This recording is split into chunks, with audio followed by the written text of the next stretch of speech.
Good morning, my dear students. Welcome back to another class. Today we will be discussing drugs used in the treatment of constipation. As we all know, constipation is one of the most common symptoms experienced by all the age groups, that is, the newborn, children, adults, and the elderlies. If you ask me what can be asked for the exam from this topic is very less. Either the classification or two drugs that are used in the treatment of constipation. But in real life, you will be seeing at least 2 to 3 patients in your clinic with the symptoms constipation. So, an adequate knowledge about the drugs used in the treatment of constipation. Now, what exactly do you mean by constipation? Passage of very hard with dry bowel movements, usually fewer than 3 times a week. Now, the patient will experience a painful bowel movement, a bloated appearance, and an uncomfortable feel in themselves. Now, our question is constipation very serious or not? Usually, the constipations experienced by all are uh, it is just a symptom. It is nothing to take serious until we have any other symptoms associated with constipation, like bleeding per the rectum, or fecus mixed with blood. At that time, it is just a signal. It shows a signal for underlying disorder, that is it is a underlying disorder such as cancer. Only at that stage it becomes serious. Otherwise, all the constipation we experience is just a symptom only due to changes in the food habits. Now, complications. Constipation can lead into hemorrhoids and fissures. Constipation is just a symptom and nothing to worry. It is not a disease. What causes constipation? The question, how we experience constipation? Nothing but change in the food habits, eating too little fiber, drinking very less water, and lack of exercise and physical activity. All these causes accumulate to cause constipation. Change in the routine, that is example in a travel. Older age group people have slower metabolism, slower bowel movements leading to constipation. Then frequent uses of laxatives and certain disease or other condition, underlying disease condition can cause constipation. Next most common cause for constipation includes drugs, medications, usually the painkillers, which includes narcotics, mostly the morphine. Then the next most commonest drug is iron supplements. Usually after prescribing iron supplements for a patient, they come back to you with symptom constipation. It is due to the side effect of iron drug we get constipation. These drugs have tendency to cause constipation. Other drugs include antacids containing aluminum, antidepressants, and diuretics. Other causes: irritable bowel syndrome, poor bowel habits, hormonal disturbances, pregnancies, fissures, and hemorrhoids. Now, what can we do?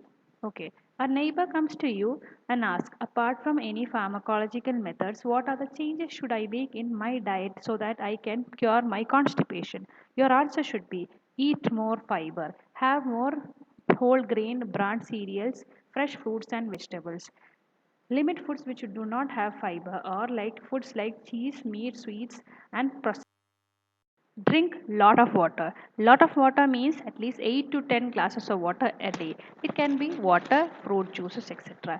These liquids will help to keep the stool very soft. Coming to the exact topic, that is pharmacological management of constipation. They are divided into two, that is laxative and purgatives.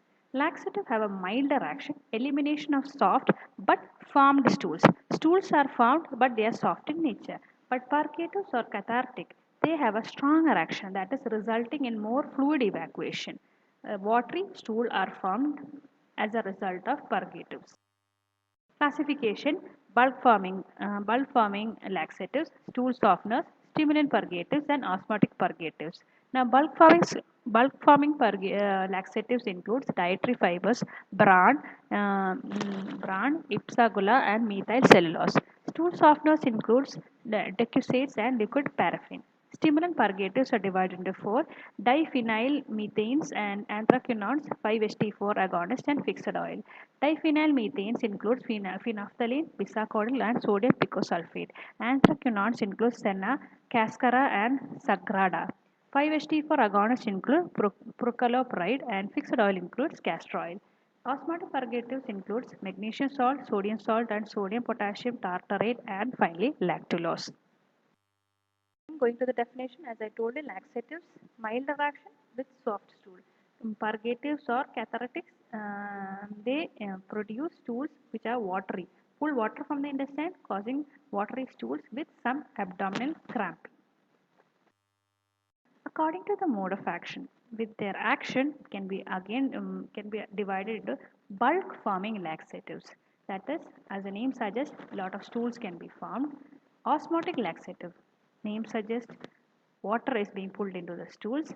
Stimulant laxative, irritating the bowel and producing by increasing peristalsis. And finally, fecal softeners and lubricants, lubricating the stools. Okay, so according to mode of action, it is divided into bulk forming laxative, osmotic laxative, stimulant laxative, and fecal or stool softeners or lubricants. Now, explaining each drug in details. Bulk forming laxative includes natural and synthetic. Natural includes plant gum, agar, and bran, while synthetic includes cellulose compounds, that is methyl cellulose, carboxymethyl cellulose. The mechanism of action. The mechanism of action in bulk forming, as the name suggests, they absorb water into the intestine. That is, the water is being absorbed into the intestine, increasing the fecal bulk and peristalsis. The water that is being absorbed into the intestine swells up in the intestine, which stimulates peristalsis.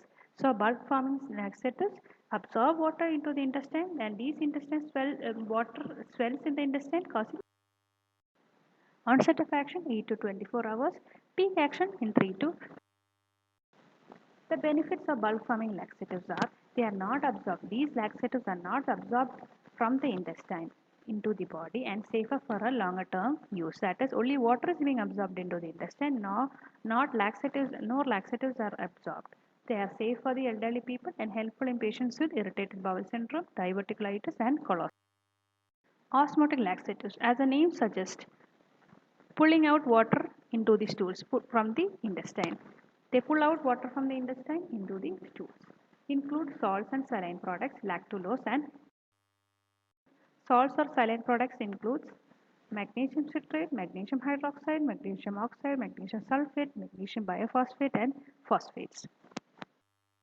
Mechanism of action of osmotic laxatives. Hyperosmolar salts or saline products.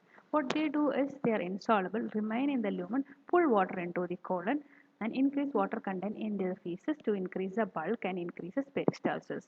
Similarly, what lactulose has an opposite effect, draws water into the intestine and promotes water and electrolyte retention. They decreases serum ammonium level. Glycerin acts like lactulose only, increases water in the fecus in large intestine. Therapeutic uses. Where all are these laxatives used? Preparation of bowel for colonoscopy, sigmoidoscopy, or barium enema. That is any investigation to the colon before any surgeries. All these we need to clear off the stools from the rectum or sigmoid or any other procedures in this area. We usually prepare the bowel by giving all these drugs.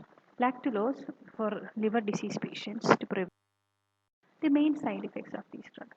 Hypermagnesemia, that is increase in magnesium, causing drowsiness, weakness, paralysis, complete heart block, hypotension, flushing, respiratory depression. Lactulose can cause flatulence, diarrhea, abdominal cramps, nausea, vomiting, disturbances in diabetes. The next group of laxative, stimulant or irritant laxative. As the name suggests, they irritate the bowel. Okay.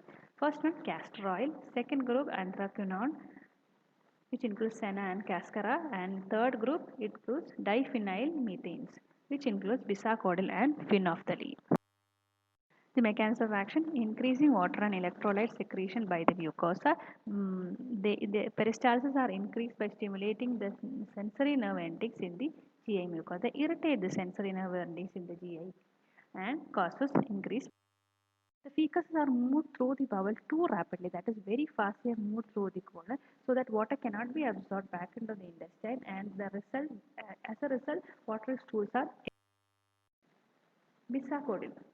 Bisacodyl or the brand name Dalcolax can be given orally, suppository or enema. Onset of action, oral form 6 to 10 hours, suppository 30 minutes. Castor oil. In Malayalam, we say it is avanakanna. Now, when having them orally, it is hydrolyzed in the upper small intestine to resinolic acid, a local irritant that increases intestinal motility. Onset of action usually within therapeutic use. Cleansing the colon before colonoscopy, barium enemas, and intestinal surgeries. All the laxatives are usually used before any surgical procedure or instrumental procedures like colonoscopies. Stool softeners. As the name suggests, they make the stool soft, or another name is emollient laxatives. The active ingredient in most stool softeners is a medicine called decussate. Mechanism of action prevents hardening of the fecus by adding moisture to the stool. Becomes emulsified with the stool. That is, hardened stool becomes soft after having these drugs.